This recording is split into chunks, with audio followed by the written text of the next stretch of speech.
Mom gave birth to me when she was 17. Yeah, I know how that sounds. From what I've heard, she used to sleep around so much in high school that she doesn't even know who my father is. But she eventually found out, and I can't believe this well-known former YouTuber is my father. As a woman in her teens, she was definitely not willing to raise a child. But my grandparents didn't allow her to get an abortion. As a result, she was forced to take care of me. She was the opposite of a good mother. If I was crying, she would put on loud music and pretend that didn't exist. There were nights when I had to go to bed hungry because she refused to breastfeed me and I wouldn't eat anything else. Thankfully, my grandparents noticed this and took me under their care. My mother was happy to stay away from me and went back to her type of lifestyle. She moved out into a dorm to prepare for college. My grandmother took proper care of me at home, and my grandfather would take me to the park often.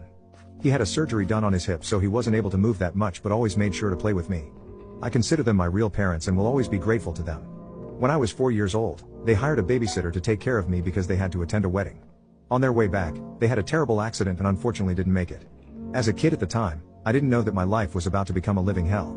I cried for days and days. The house was in my mother's name, so she moved back.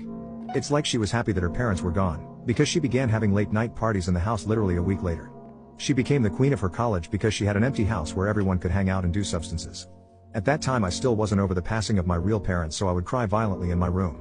Sometimes my cries would reach downstairs, and I guess her friends asked about it because she would barge into my room with anger on her face and put tape over my mouth. Then she would proudly say, "If you keep crying, I'll throw you out the window." So I would cover my mouth with my hands and cry with a muffled voice. I remember having to beg her for food because she would always be hungover.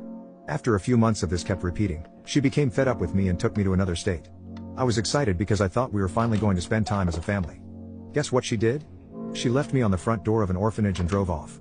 Little did she know that would be the start of her downfall. I thought I got left on the door of an orphanage, but it turns out some big African American man was taking care of me now. He gave me a cupcake and he was very nice. He introduced himself as EDP 445. He told me he was going to help me get revenge on my mom by starting a